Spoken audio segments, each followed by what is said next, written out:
Time now for the OTR Sunday Roundtable. We're joined this morning by Democratic political analyst Marianne Marsh, Republican political analyst Ginny Buckingham. Great to see you guys as always. Good morning. Good morning, Happy Memorial everyone. Day weekend. Governor Baker unveiled his reopening plan this week. Lots of angst publicly and also behind the scenes among his staff before it was announced. So which side won and how would you grade his balancing act? Let's start with you, Marianne. Look, the fact is neither the scientific data nor public opinion support reopening in Massachusetts right now.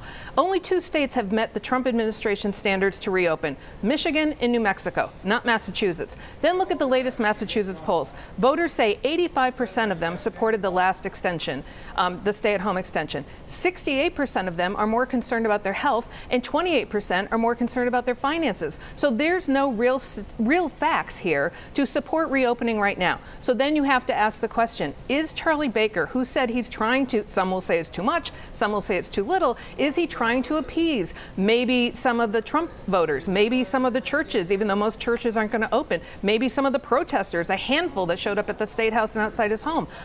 When you look at the data and the facts, it's hard to say why we're doing this now. Ginny, I have a feeling that you disagree. Well, it might be the first time Marianne has said we ought to abide by directives of the Trump administration, so that's a big thing.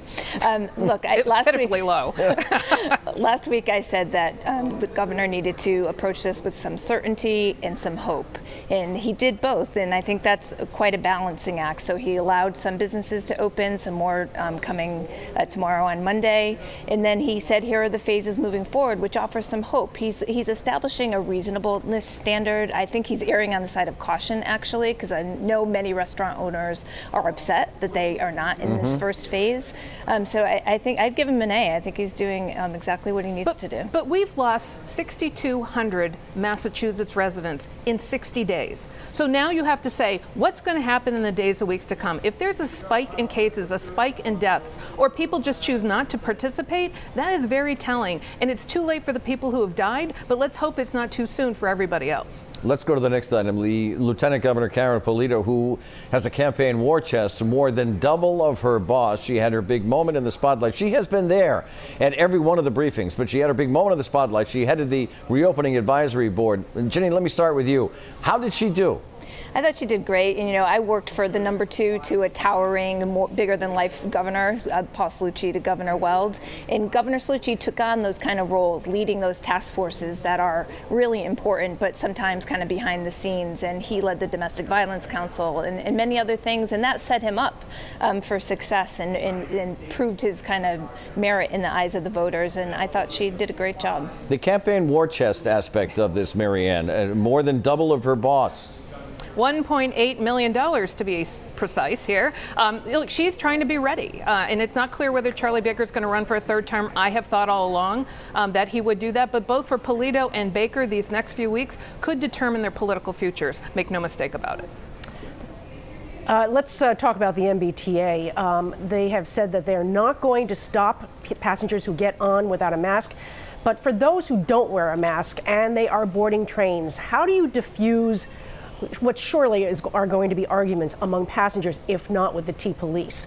Let's start with you, Ginny. So, I don't think anyone wants, roving gangs of mask police out telling people, they can't get on a bus or a train. I think citizens have to step up and show individual responsibility. Sometimes they're going to have to step off, as Congressman Keating noted he did when someone got on an elevator without a mask. We're going to have to do this ourselves. We can't rely on government to protect us in every situation. It's up to us to make sure everyone is safe. I'm going to take Ginny's idea from last week. They're the transit police. Let them hand out masks. And if you don't have a mask, you're not getting on. I mean, the fact is, public transit is a public service, and we're in the midst of a public health pandemic. There is absolutely, positively no reason why everyone is not wearing a mask, especially on the T. The Massachusetts GOP is even sadder today than just a week ago. 2 special elections have left the Senate with just enough Republicans for a card game. Ginny, Marianne, let me start with you. Should they just give up the ghost? Look, this isn't even an Uber share ride, including the driver at this point, okay? Let's be clear. That's all that's left to the Republican Party in Massachusetts. And you have the big Trump cheerleader, MAGA guy, Jim Lyons, leading the Republican Party in Massachusetts, going further to the right. Now you can see the squeeze that certainly Baker's in. And it's not going to get any better for them. I mean, if you thought it was bad now, wait till the November election when everyone and their brother's turning out. I don't see how they pick up seats. They probably lose seats, and we'll see who's left. Ginny, it's amazing. There's frequently a Republican governor in the Commonwealth, too. So I was going to say, what's new? I mean, since the first Republican governor was elected here in 20 years in 1990, this has basically been the case, and things have worked very well. And I think voters see that having an executive in charge who's fiscally responsible and works very well with the Democratic legislature has worked just fine. So I don't see a big impetus to add to the numbers in the legislature, which is part of the problem. Voters understand it's working fine the way it is.